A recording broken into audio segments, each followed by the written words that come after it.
Okay. All right. So I forgot to put the recording of the first lecture. So I'm just going to review briefly what we did last time for those of you who missed, just like 5 minutes. And then I'll try and put it up this time, but I don't know. It's coming up weird. So I'm going to keep trying. All right. So, okay. So we're in Marcel. This is the last text we're doing before your test.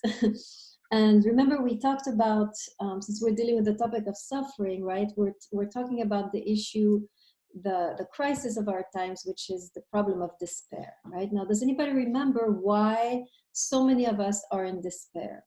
Let's see if you remember. What is Marcel's diagnostic of despair? Let's see if you remember. Well. Okay, so two of you raise your hands. So who are you? Raise your hands again. I'm having real hard time today working the technology. Okay, who raised their hands? I can't tell. Doesn't say. Just speak up. Was it that there was no mystery anymore because science kind of was advanced at that point, so it took out the umph of existing? Right, exactly, right? Exactly. Morales, you want to add something? Morales? Okay.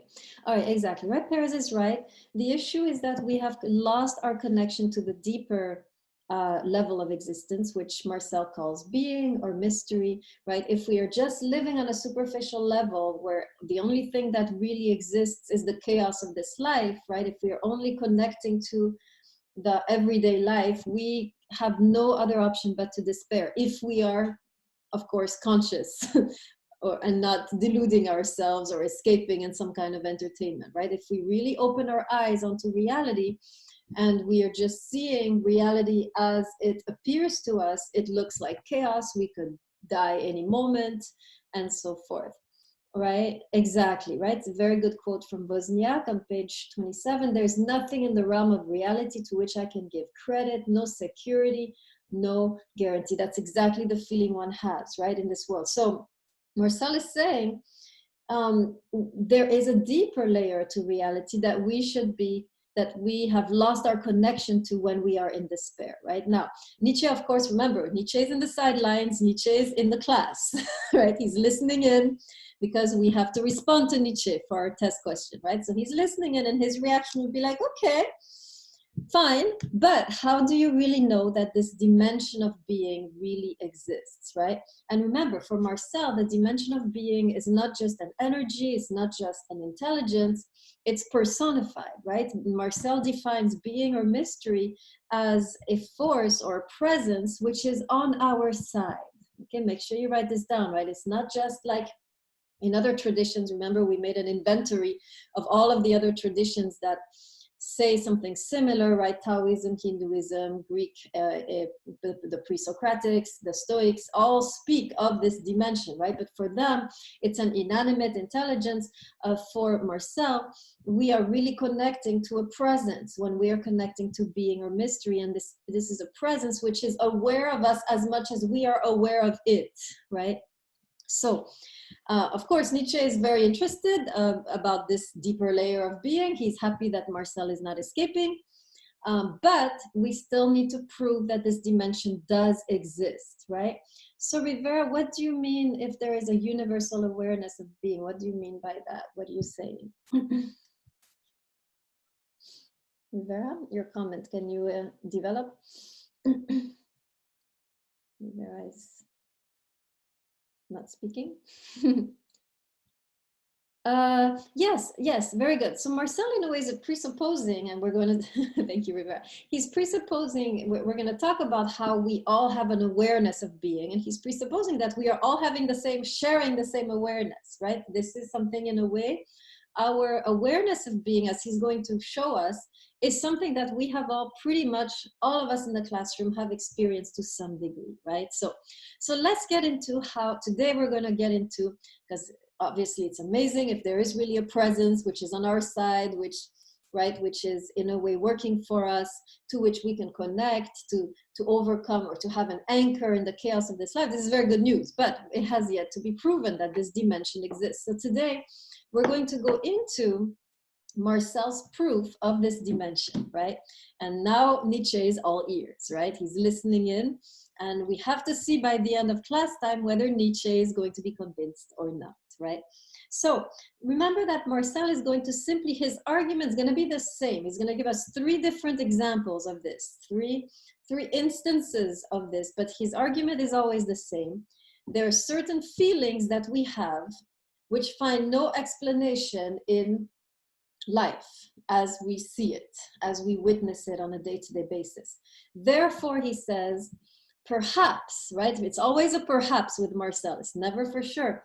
Perhaps we are at that moment, that feeling that we're having is being awakened by a deeper dimension of existence, right? Remember, for Marcel, feelings are always, our feelings are not subjective, kind of inner experiences. Of course, they're inner, but a feeling is always awakened by something outside of it, right? Make sure you write this down, right? A feeling, when you have a feeling, it's not just a, like a hormonal thing.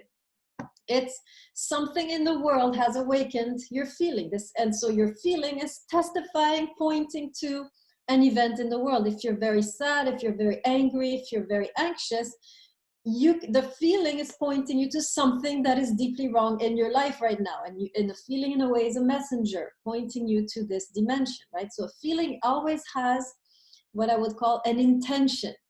It always points to something, right? So anytime we have a feeling, there's a corresponding reality, right? This is a good, let me write this down, right? Anytime we have a feeling, there is always a corresponding reality, right? The feeling is never just random. Okay, now, Marcel is going to talk about 3 kinds of feelings where the corresponding reality can't be in just what we see or hear or touch or smell, right? It's not the the thing that is provoking the feeling, therefore must be something deeper. We are connecting to something deeper when we're having that feeling. Everybody clear so far on what his argument is going to be like? Okay, very good. Thank you, Tyler, for spokesman of the class. Okay, good. So, so we're going to look at 3 of those. Remember, we thought we're going to look at love, hope, and what Marcel calls fidelity. These are all the 3 types of feelings that when we are feeling it, these feelings, in a way, could only have been provoked. That's what he's going to show, by a deeper dimension. They would not exist otherwise. The feelings are pointing to a deeper dimension to which we are connecting when we're feeling this feeling. Okay, let's go into the 3 feelings. Let's start with love. So remember what I told you last time, right? Love is not just feeling love, or is this something different what he's saying? So let's look at the text when he talks about love, which is page 21. Yeah, 21. Okay, so he has a big paragraph on love, and we're going to look at it and see. Let me summarize first what he's going to say, and then we'll read it together. In essence, he's going to talk about love, not as a feeling of love when you're like, your heart is, kind of exploding for someone else. It's not this feeling. He's talking about the feeling we have when we're in love, that the relationship somehow was meant to be. Okay, so make sure you write this down. He's not talking about love as a feeling, the kind of, happy vibration, whatever you feel when you're in love. He's talking about the feeling you have in certain relationships. And it could be friendships, it could be, a child, it could be a lover, right? But it's the feeling you have that somehow the relationship was meant to be, right? So love here is the feeling, what he means by love, right? How he defines love is the feeling you have that the relationship somehow was. Oh, somebody's super loud. Sorry, I wanted to say something. Yes. Can the feeling of it meant to be something like it has a greater purpose? Like maybe you don't know like how it will end up, but in the sense where it's like it's meant to be because it's serving a purpose? Ah, that's an interesting idea. So in other words, it could be a terrible relationship that ends badly, right? But you get a feeling it was meant to be, right? Yeah, feeling that is meant to be. He doesn't obviously talk about the way you're saying, but it could work. It's just the feeling it was meant to be. For your own good, of course, right? That's what you're implying, Arojabe, right? That somehow that was meant to be for a certain purpose that serves you in the end. Yes, that would work, right? Any feeling that this was meant to be for my sake is a feeling that you would have, that he's describing. Okay, so then he goes on to say that, okay, we have this feeling that it was meant to be, and yet there's no reason when you look at life, right? Hold on, let me get another question. The relationship could be crap, but could prove beneficial later on. Yes, so Marcel doesn't talk like that, but Arojave, I think, can make that case, right? That you can, something that is meant to be, even if it's painful, it's still, and it might still serve a purpose, or for you, in that sense, it works, right? Although Marcel is not going there. He's talking about the real, love that works out and so forth, right? Okay, so now this feeling you have that is meant to be, what are you sensing when you're sensing that? Can you have this feeling that something is meant to be when you look at the chaos of existence? Are you getting that feeling from there? When you look at how everything is random and there's just, everything is just chance, can you derive from looking at the chaos of existence this feeling? What do you think? Maybe like a future? What do you mean? A future? Like taking it beyond the present moment. Yeah. But this here, now you're working with your head, right? You're thinking, oh, let me figure out how this relationship can. So this is not what Marcel is saying, right? It's not something going on in your head that you're projecting into the future, that this can help me. It's a feeling you have that somehow is meant to be. It hits you, right? So where would this feeling come from based on what we know about Marcel? Could it possibly come from just observing, right? Imagine you meet someone randomly, right? And you have this feeling that it was meant to be. Where is this feeling coming from? Which layer of reality is it coming from? Is it coming from the surface level, or is it coming from a deeper level? What do you think? Deeper. Okay, why do you say that? How do you explain? Deeper because it's not something you're taught to feel, or it's not something you've probably experienced before. It's something that's like new, like, oh, it's this new person, and then it's this new feeling, this connection with this one person. Like, it's new. Like, maybe you felt like that towards your dog, but then it'd still be a new connection or feeling with a new person. Okay, very good. I like the way you put it, right? It's not something we're taught. It's not something that we observe, right? That somehow things are meant to be, right? It's something that we're feeling, which in a way, Marcel is saying, at that moment when you're feeling this, actually you are showing an awareness that there is something working to bring you together. You see, the idea of it being meant to be is the idea that there's something orchestrating your relationships. You see what I mean? This idea of something orchestrating your relationships is nothing else but this idea of being, is nothing else but the awareness of being, of this presence which is on your side. Are you following? Yes, exactly, Ebony, right? It's a sense of a plan made long before you that's being fulfilled. That's what it means. It was meant to be. When you say it was meant to be, we don't think about what we say. It was meant to be. What we're really saying is that something has worked on our behalf to make this happen. What is this thing that has worked on our behalf? Certainly not, our parents or our friends, or is it nobody, right? Something deeper has worked on our behalf. And at that moment, we're showing, even if we don't explore, we are showing that we are aware that there is something working on our side, right? So let's see, what does Arna, what is the difference between, yes, very good. So it's similar to fate, but it's different, because fate is something that can happen, that can destroy you. We see this in the Greek tragedies, right? It was with the story of Oedipus, remember, where he was foretold that he would, what was it? Kill his father and have sex with his mother, or something like that. And man, I need to go back to my to my classics. And that was his fate, right? It wasn't on his side. It wasn't on his behalf. It was, that's your Oh, story. Oedipus and Electra when they slept with their parents. I remember that one. Okay, so okay, Okay. I'm not, I haven't lost it completely, right? So I know that one. that was his fate, but it's not, nothing is working on his behalf. He's stuck in this fate, which in the end will destroy him, right? So this is different from fate, because here we have, fate is just written in the stars. It's impersonal. It's path. It's decided impersonally by the stars. This is different. Something, a presence working on your behalf and crafting and being on your side is very different from this blind fate, which in the end can destroy you. Does that make sense? Or now, did I answer your question?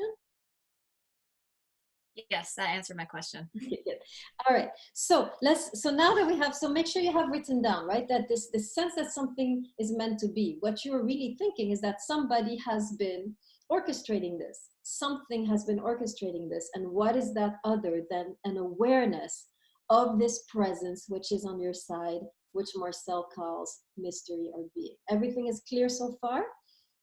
See, one more question. Fate negates, yes, exactly, Tyler, right? Fate negates free will.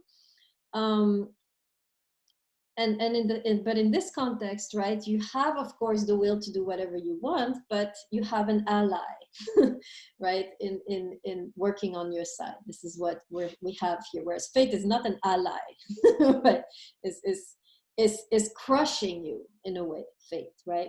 Okay, so let's look at the paragraph on page 21, now that we understand. Go to this first paragraph, say that I have made. Anybody who is there? Say yes if you're there. Yes. Okay, good. All right, say that I have made an encounter which has left a deep and lasting trace on my life. It may happen to anyone. Skipping to the next paragraph, it is clear that such a meeting raises, if you will, a problem. But it is equally clear that the solution of this problem will always fall short of the only question that matters. Okay, continuing till we get to something clear. Suppose I am told, for instance, now he gives an example. The reason you met this person in this place is that you both like the same kind of scenery, you both need the same treatment of your health. So in other words, suppose you meet someone when you're recovering in so you're at a kind of you meet somebody randomly in a place, right? And somebody tries to, and you're like, oh man, this was meant to be. We were meant to meet.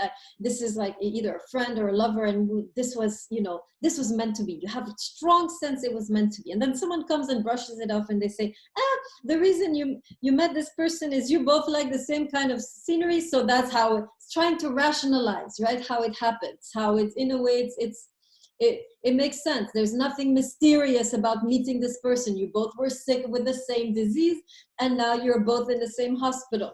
But still, deep down, you sense that, well, yeah, we're both sick with the same disease, but we could have ended up in any hospital, right? How did we end up in this one? You still can't let go of the sense that it was meant to be, right? Let me see a few of your comments, right? Star-crossed, yes. You're great. Is it sort of like, is this movie called...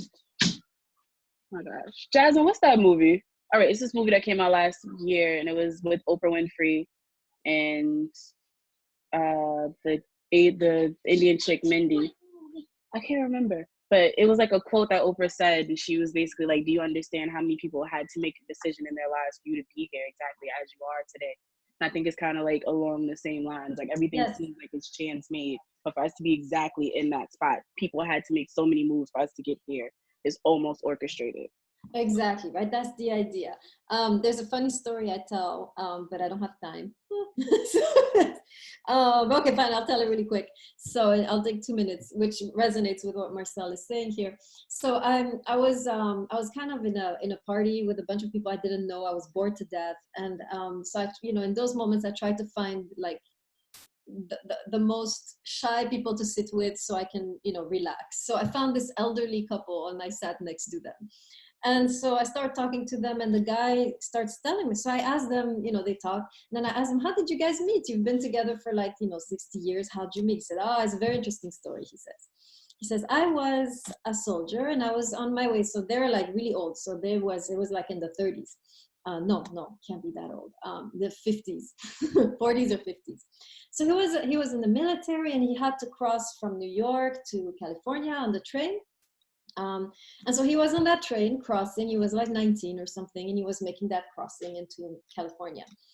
And at one point he gets tired, and he's like, I'm gonna move around a little bit. I'm gonna walk through the train. So he starts walking from car to car, right? And then all of a sudden there's a tunnel, and boom, everything goes dark, right? And so he's like, okay, I gotta sit, otherwise I'm gonna fall. This is dangerous. Let me just sit right here where I am. And he sits down. Go through the tunnel, light comes back on, he opens his eyes, and guess who is sitting in front of him, right across from him where he sat down blindly because it was dark and it was the tunnel. It's easy. His future wife. Yes, okay, exactly. So randomly, right? Boom, he sat, and it turned out to be, right, this amazing, beautiful woman, and he struck a conversation, but it seems completely random, right? How is it that of all the people, all the moments, right, it just happened, like in the tunnel, at that moment, in that car, at that precise moment when he got out of his seat, right? Again, right, you have the sense when you listen to this story that somehow something orchestrated this meeting. It could not have happened so randomly, right? This is what Marcel is talking about, right? So continuing, right? So Marcel is saying, when people try to rationalize away this explanation, he says, means nothing. You still get a sense that there's a deeper explanation, right? Crowds of people who share my taste were in Florence, blah, blah, blah. Neither their supposed identity of taste nor the common affliction brought us together. It has nothing to do with any of that, and so forth. And then he continues, last paragraph, hence, I am in the presence of a mystery. That's how a lot of us feel with certain relationships. Somehow this happened. This is a mystery. At that moment, right, Marcel says, you're showing an awareness that there is something deeper working on your behalf. Okay, so that's the first argument he makes with regards to love. Any questions on that one before we get to the harder one, which is hope? Okay, so let's move on to the second feeling, which according to Marcel points us to this dimension of being, right? Again, I want to emphasize, we can never be sure that there is being or mystery. We can only get glimpses of it, indications of it, signs. That's all that Marcel is saying. He's only saying these feelings might be pointing us to a deeper reality. He can't be clear-cut about it because we're not dealing with something visible. We're dealing with mystery. You can't be clear about mystery. You can only offer glimpses of it, right?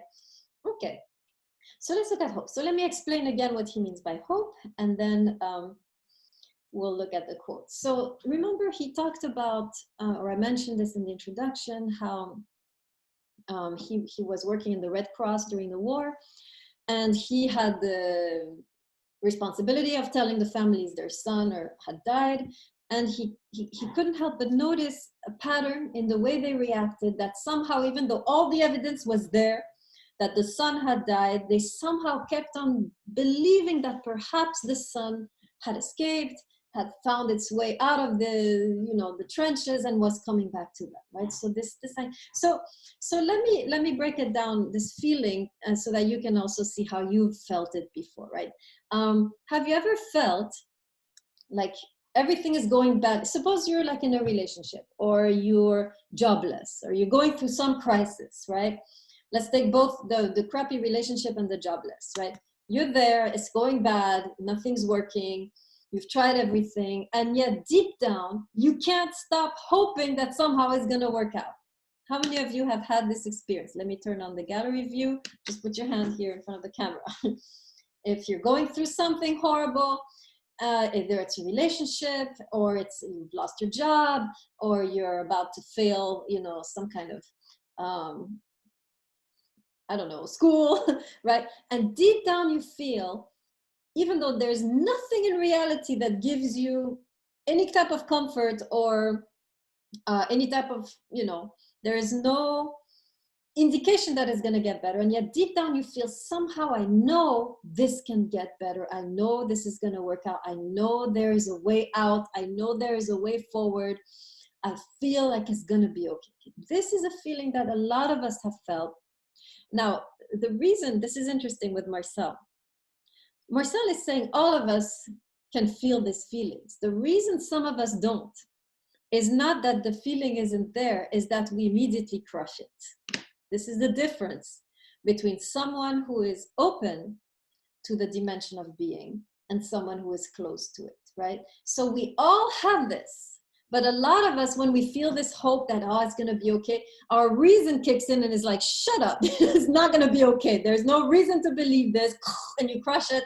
And so now you have lost this fleeting feeling you had, and you have closed yourself off to the dimension of being, right? But a lot of us, if we allow it, right? If we allow ourselves to feel this, we can relate to this, that there's no reason in the present situation, there's nothing that can cause this feeling, right? My beloved is doing all kinds of terrible things. I don't see any indication that anything will get better. And yet deep down, I know it could get better. Or I'm jobless, I have debt, and yet deep down, I know I can make it through, right? Even though there's nothing in the situation. So if there's nothing in the situation that is inspiring your feeling, where is the feeling coming from, according to Marcel? Let's see if you remember.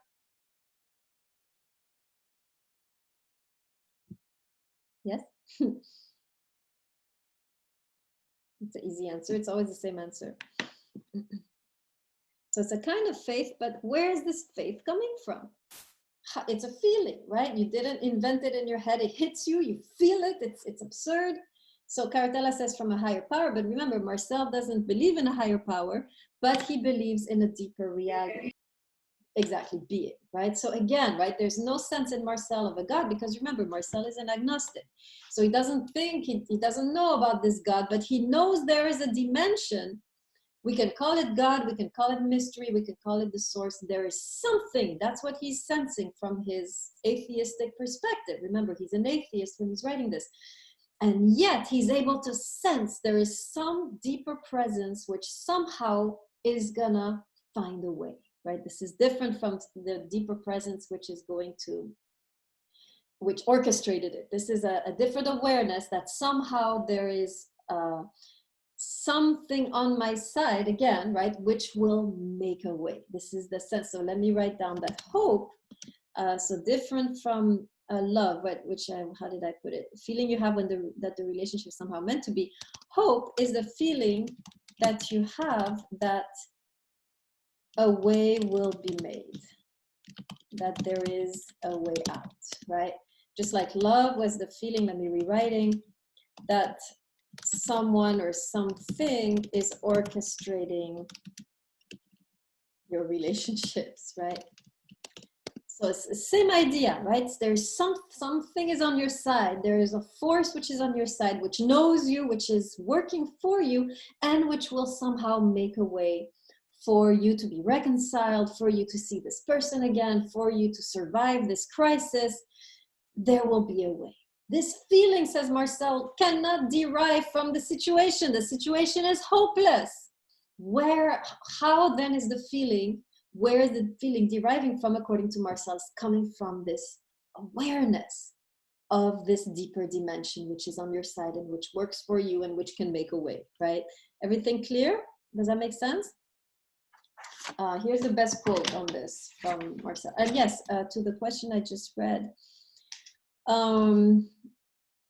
this is for all three, just a second. Yes, well, they're all the same, kind of. It's always a feeling that somehow is going to be okay, or somebody's working. It's slightly different each time, but it's always a sense that there is a presence on your side working for you, right?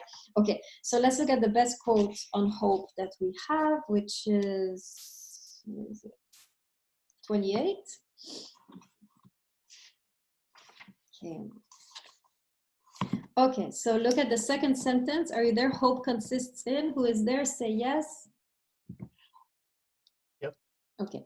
Hope consists in asserting that there is at the heart of being. Now, this is interesting. Beyond data, beyond all inventories, all calculations. In other words, beyond all the evidence, beyond all the facts, right? The facts are hopeless. The data is hopeless, right? The evidence is hopeless. The inventory of the situation is hopeless. And he's saying it's an assertion that there's at the heart of being, beyond the facts, a mysterious principle, which is in connivence with me, which cannot but will that which I will, if what I will deserves to be willed and is in fact willed with the whole of my being. So let's look at the word connivence, because this is what will help us. This is a mysterious principle, it's a mysterious presence or force which is in connivence. What does connivence mean?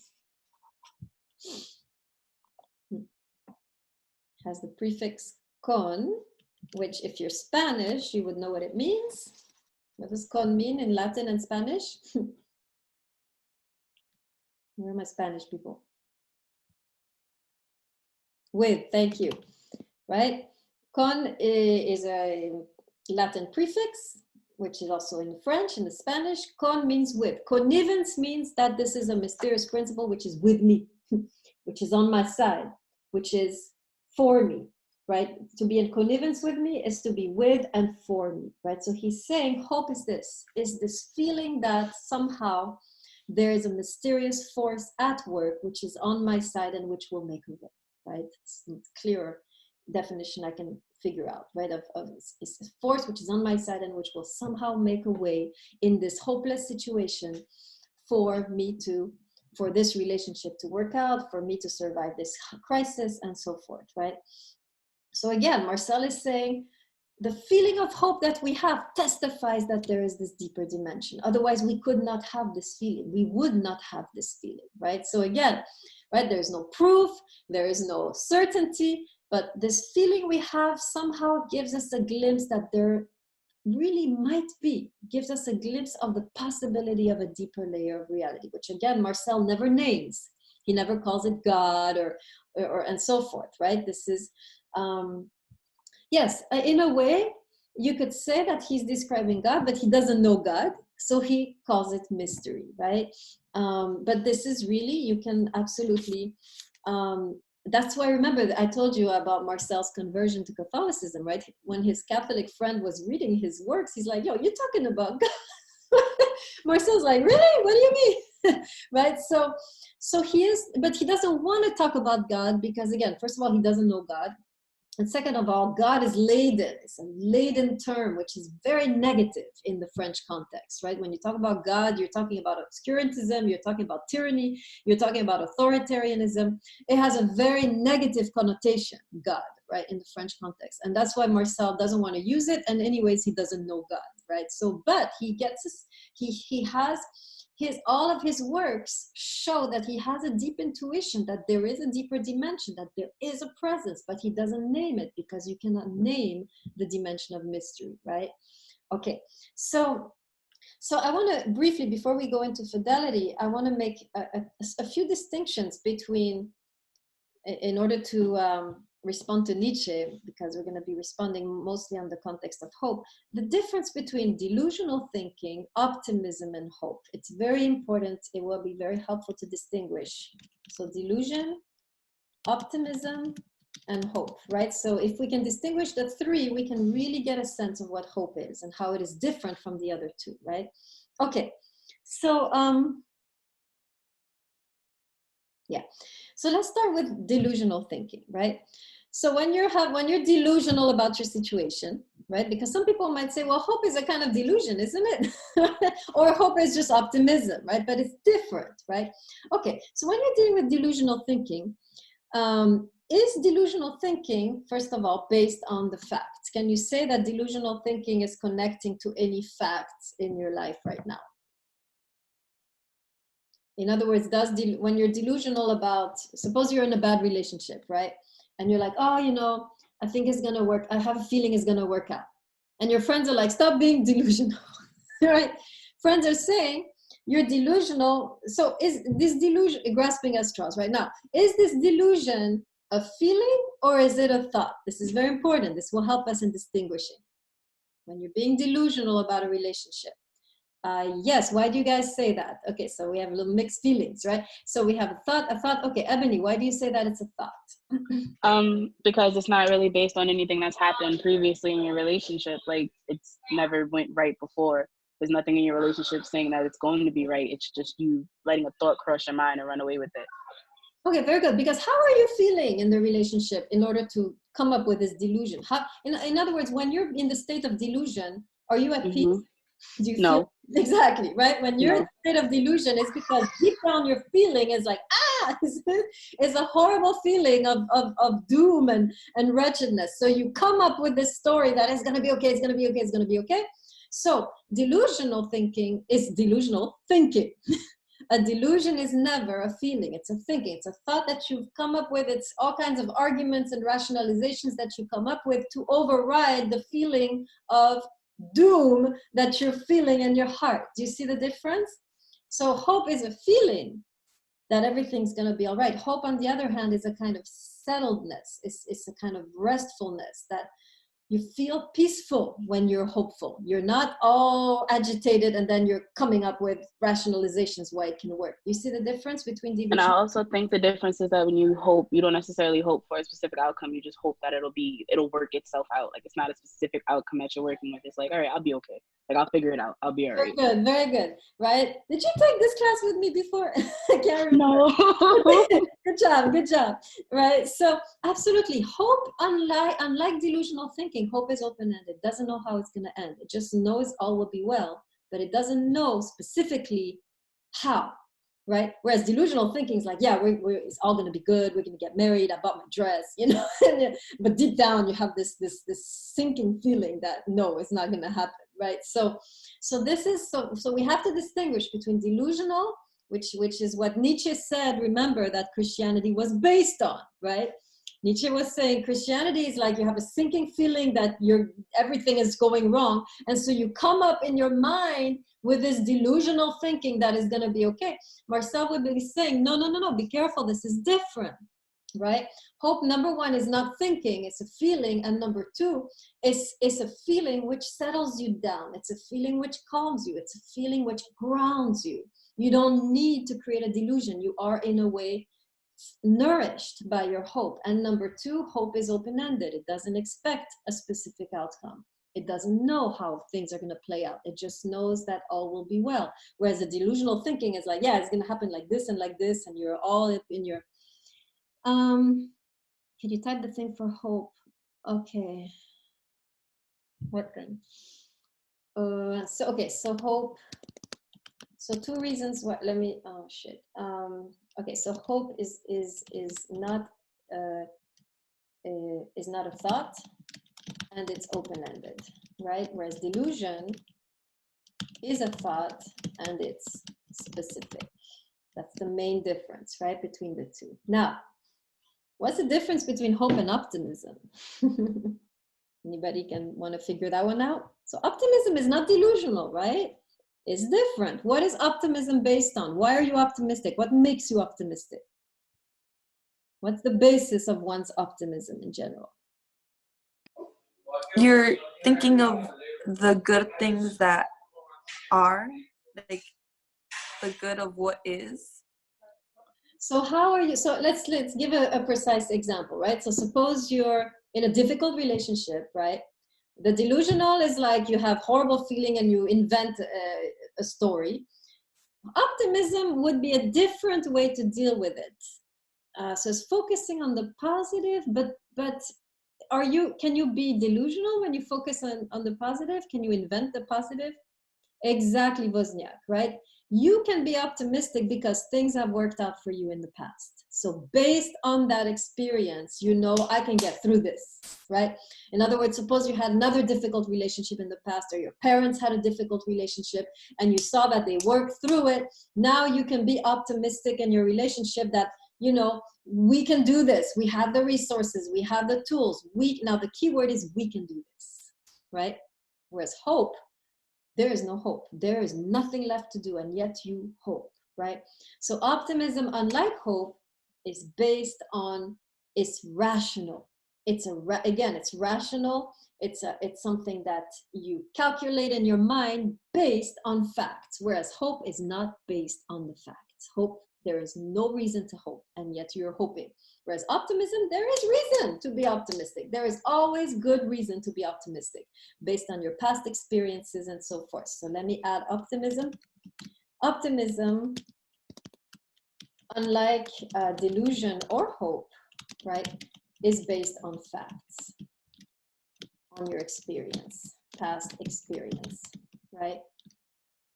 But unlike hope, it's a thought. It's not a feeling. It's a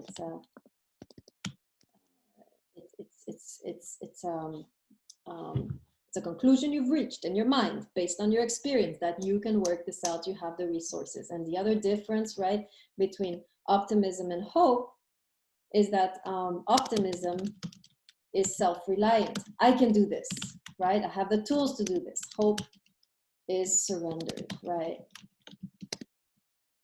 So are you starting to see the difference between these three? Right, if I had had a blackboard, I could have drawn one of my nice charts and you could see more clearly, but let me just give you like the chart I would have written, although let me not do that. Let me go to fidelity so we have time to do that. I think you get the gist of how hope is different from either delusion and optimism, mostly because hope is not a thought, it's a feeling. That's the main idea. Okay, so who has their hand raised? I can't tell. Whoever you are, speak. Morales, yes. Morales is still silent. Who is the other person? It was me. Okay, go ahead. My question would be, so do you remember the idea of, we were speaking about it with Job, where you could be in the middle of a storm and you kind of have this feeling of, you know, there's like God is anchored within you in some way, right? So it's like you feel like everything is going to be okay no matter what. Yeah, that's it. That's hope in this particular case, right? Instead of optimism. Exactly, because there's no optimism. You have good reason to believe that it's going to be okay. There are elements in your experience or in the present situation that tell you I can get through this with what I'm seeing. Hope, there's no hope. Paradoxically, right? You can only hope when there's no more hope. There's nothing that points to any type of success, right? The situation is hopeless. Only then, says Marcel, that feeling is hope, right? So optimism is always based on reality. Hope is not based on reality. It comes from deeper. Did I answer your question, Perez? Okay. Thank you. Okay, great. All right. So now we get into the hardest one, which is fidelity, which by the way is one of the rare moments in the history of philosophy where a philosopher is going to make an argument for the possibility of life after death, right? Nobody does that. Even Plato, he talks about it, but he doesn't argue for it, right? So here we have really interesting chapter or section, right? So let me again summarize and then we'll read the quote, right? Basically, now this is much more rare. It's rare because a lot of us haven't had yet members or, close members to us die, because this happens, what I'm about to describe or what Marcel is about to describe is something that happens to people who were very close. Right? So most of us haven't had someone like that die, right? So we haven't experienced it. But Marcel is saying this experience exists and we will experience it. Now be careful, watch this. We will experience it to the degree that we're open to it. If you're like, there's nothing, that's not gonna happen to you, right? But if you're open to this experience, chances are that you will experience it, right? So this is an experience that I have heard about also. I haven't experienced it either, but I've heard about it in several testimonies. This is between couples often, mostly, and Marcel had it with his mother, right? The person dies, they disappear, they're not real anymore, and yet you feel their presence. And this happens, the testimony that I had that I'm relying on is this is a woman who was a very famous movie star in France. And she was with a partner for maybe 20 years. And he died. And she said the first 2 weeks were absolutely devastating. I was in total darkness. I was completely disconnected from everything. I was sinking, right, in this darkness. But she said after 2 weeks, I felt this presence just surround me, right? The presence of my beloved was there and has been with me since. Okay. So I haven't experienced it, so I can't tell you more than that. But this is an experience which some of you might have had already, that you feel the presence of that person. They continue to be in your heart or dwell. I mean, some people describe it that the person is still alive in my heart, or I have received their light, or I have received their soul, or their spirit now lives in me. I mean, there are many ways people describe this, but it is a sense of the presence of the beloved. You do not feel alone. You feel like they are still there, albeit in a different form than the physical form, right? So this is a very special type of feeling, which again, if you're not open to it, you probably will not experience it, right? But this feeling, Marcel says, again, you cannot have this based on reality. Person is not there. How am I getting this? This is, how am I feeling this? And again, Marcel is saying this is not just a memory where you're remembering the person and you feel all fuzzy at the thought. No, right? Because remember, his experience with his mother, she died when he was 4. He didn't remember her. And yet he felt her enduring presence, right, throughout. A memory, remember, is in your head. It's in your imagination. You're seeing something, and then you have a feeling. This is a feeling that hits you before you see anything, before you're even trying to remember, paf, you're there. The person is there and in a way accompanies you in the rest of your life, right? Now, it's not a ghost either, by the way. We're not talking about ghosts, right? Because ghosts, they're physical manifestations, right? This is not a physical manifestation, and Marcel is very, even though he explored that realm a little bit, he recoiled from it and said, this is not about talking with the dead, this is not about seeing a ghost, right? Because these are still physical manifestations. He's talking about a presence which happens on the metaphysical level, right? This is a metaphysical sense of the presence of the beloved. It's not occurring on the physical level anymore, right? So let me see some of your comments, right? Near-death experiences, I think he studied those a little bit, but he didn't develop, so I don't know exactly how he would answer that. Yes, this is similar, by the way, Tyler, to feeling someone's presence even though they're on a trip. Now, this maybe some of you have experienced this. Let me have the gallery view again. How many of you have experienced, you have a beloved, right? And then they go on a trip and you're separated physically, but you still feel their presence all around you. You feel that they're with you. How many of you have had this? This I've had. So this I can testify. So this is what he's talking about, right? Even though the person is not here in the room, you feel their presence. And this presence is certainly coming from a deeper region of existence than just here and now, where the person is not here, right? You're sensing their presence and their enduring presence in being, right? They are alive on that level. They're still existing, but on a different level, in a different form. They're existing in that dimension now. Sounds terrible what I'm saying.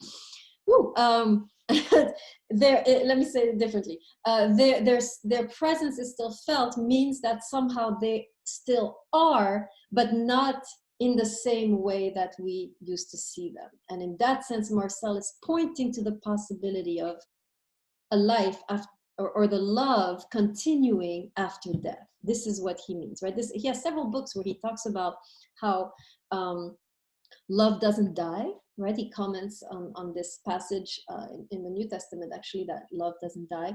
And he says this, love doesn't die because you can continue to be faithful to that presence. You can continue to be connected with your beloved beyond death because you still feel their presence in your life. So the connection is not broken by death. That's what Marcel is saying. Yes, you can't see them, you can't touch them, you can't taste them, right? But you can still connect to them through that feeling of the presence of the beloved. Not connecting with a medium or or going to a haunted house, or it's a way of connecting on the level of being. This is happening on a deeper level of your existence, happening in the context of being, right? Let me see a few more of your yes, it's like an energy, it's like a presence, it's like someone's aura is around you. He seems to hate on psychology, so I'm assuming he wouldn't take dream presence of Phil because okay, dream presence, let me get Wozniak and then I'll answer Perez. Wozniak, what do you mean by dream presence? I don't know this phenomenon. Oh, he doesn't talk about that, but I would put it on the same level personally. Maybe. Question. Yes. Does this kind of like line up with like Newton's laws of like energy or physics, where it's like energy can never die, it can just be transferred or like changed to something else? Oh, So it's just sort of like you have mm, energy in your body that keeps you going every day. And if someone you love, you come into contact with that energy every day. But the energy never really goes, it doesn't die, it goes somewhere else. We don't know where it is, it's just gone somewhere. So yeah, it's like, I guess that's a pretty good argument. that would Like, work. that's why you'd still feel it. That's a nice basis in physics, which Marcel probably wasn't aware of yet, but it's the idea that, yes, nothing dies in this world, really, it transmutes, right? So in a way, but yet there's still something which endures of the person, right? It's not completely transformed into a tree or into a bush, right? There's something that endures to which you're connecting, and yes, that would be the energy which always remains, doesn't die, right? So that's the idea.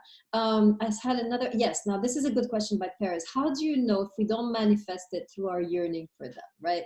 Absolutely. So the yearning is a sense of emptiness, right? Now you can become delusional, and some people go crazy, right? They have such a yearning, remember this, now we're in Nietzsche's terrain, right? They have such a yearning that they imagine, their imagination kicks in and explodes, and they start seeing their beloved here and there, right? Or they, so this is different because this is happening in your mind, in your imagination. What Marcel is talking about is a feeling of fullness, right? So your longing has been healed at that moment when he's talking about the presence of the beloved. You don't yearn anymore, they're there, right? So we have to distinguish between two kinds of people. The kind of people who their pain is so deep that they're gonna start seeing their beloved everywhere in the house, and I've seen this, right? How many of you saw the movie on Margaret Thatcher when it came out a few years ago, her husband dies, right? And she still kind of talks to him and sees him, the Iron Lady, yes, right? So she's still talking to him, she's still seeing him appearing. This is I don't want to say too much because I don't know anything about anything, but Marcel might say that no, if it appears physically, that's not it, right? Because that's not happening on the level of being, that's happening on the level of your imagination. You are creating this because this experience, this profound experience, doesn't happen physically. It's not a ghost, it's not a delusion, it's not you're seeing, their appearance in the corner of the room, God forbid, right? And so forth, right? This is a feeling which in a way you don't have the longing anymore, you've been satisfied. Does that respond to your question, Perez? Yes, okay, good. All right. Excellent. So, are you seeing? So quickly, let's look at the quote. Boom, boom, boom. 38.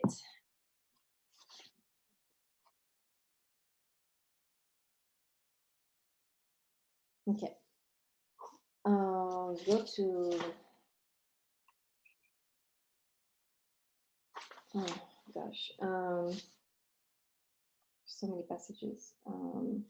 Let's go to 38 at the top. Here he's talking about, there's better quotes. I don't know why I picked this one. A presence is a reality. There's a kind of influx. Where is this? A presence is a reality. Where the? Here it is. At the very top. Where? At the very top Just at of the the very page. top. Oh, thank you. Okay, great. Yeah, very top of 38. Thank you. I'm going blind. Okay. So he's talking here about the feeling of presence, right? Of the beloved, the one who has departed. He says a presence is a reality. This is enough already. You can just underline this for him. If you're sensing a presence, then this is caused by any feeling. Remember, it's caused by a reality. So if you're feeling the presence and the fullness of the person, then perhaps, again, we're always in the perhaps, there is a reality which is causing this. It's not happening in the physical realm, and it shouldn't, according to Marcel. But it's happening on the realm of mystery, on the realm of being, right? You maintain a connection to your beloved, even though they have died, through this feeling of presence, right? And now he continues and he says, again, a lot of us don't have this experience because we're not open to it, right? And this is a key thing. I'm just going to read that and then comment. It is a kind of influx, happens to you, right? It depends upon us to be permeable to this influx, but not to call it forth, right? As soon as we want to provoke this by going to some psychic or going to some seance, right? This is not mystery anymore, and it's not a gift anymore, right? Marcel is very adamant to say that we should not go seeking this kind of experience, because this kind of experience is a grace. Any type of feeling that's coming from being is a gift. It's a grace. It's something that happens to you. And if you're going to make it happen, it's not going to be authentic, right? It's going to be a product of your imagination. Exactly, right? Very good, Tyler. Right. So now we can see, right, how all of these experiences that Marcel is talking about, right? In other words, if you were to ask me, well, how can we become more sensitive to the realm of being, right? Here we are hit by these random feelings occasionally. How can it be more? How can we nurture this connection? How can we deepen this connection so that we can avoid despair? And Marcel would simply say this: be open to it, right?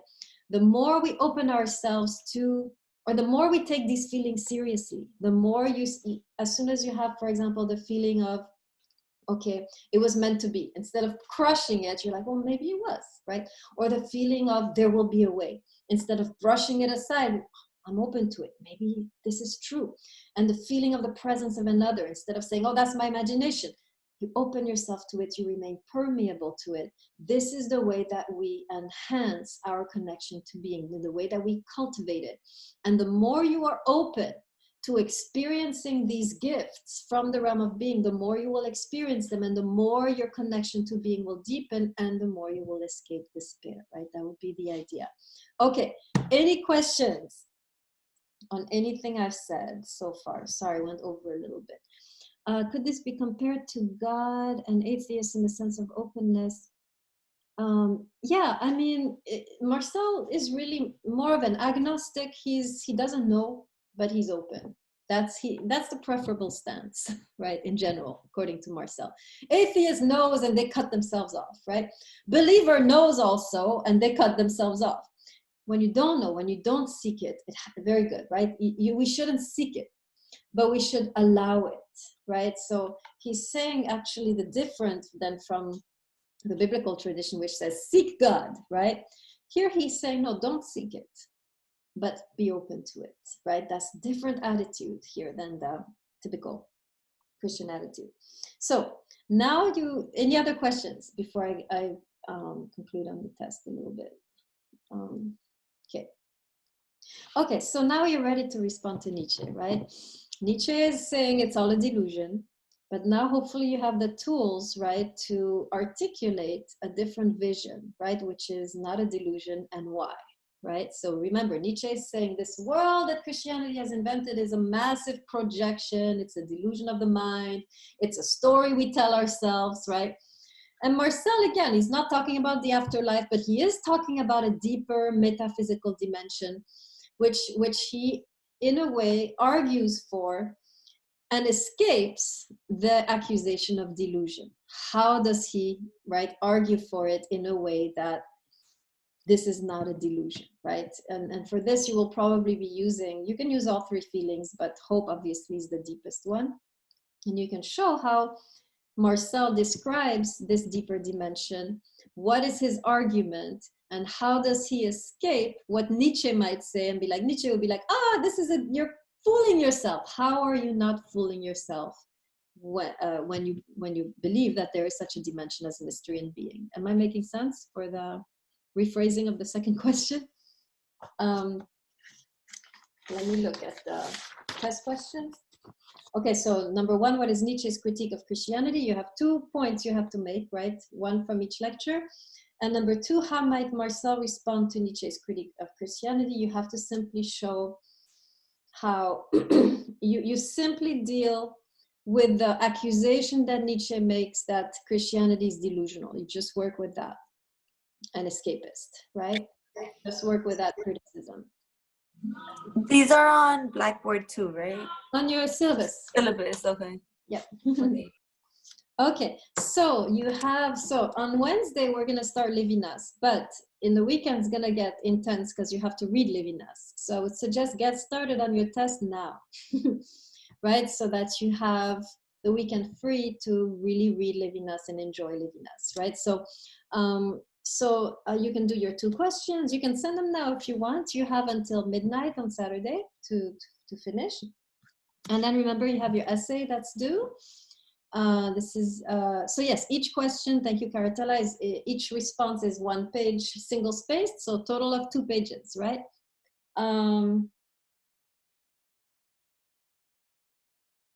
Yeah, then you have your essay that's due, and that's 3 pages double spaced, and it's again, same thing, your spiritual journey. Is there anything that you learned? Is there anything you're taking with you or rejecting? It doesn't matter, right? And as for the quotes, well, each time you say something about a philosopher, you have to quote. So I don't know exactly, depends on what you what you write. Now, just when you send it to me, I want to change it up a little bit. Can you send me 2 separate emails? One for the test, one for the essay. So that'll be easier for me to grade. One for the test, one for the essay. And then indicate, right, in the subject line, please indicate whether it's the test or the essay. Okay. This will help me to grade faster, and I'll have more time to read your essays once I'm done with your tests. Does that make sense? Any questions?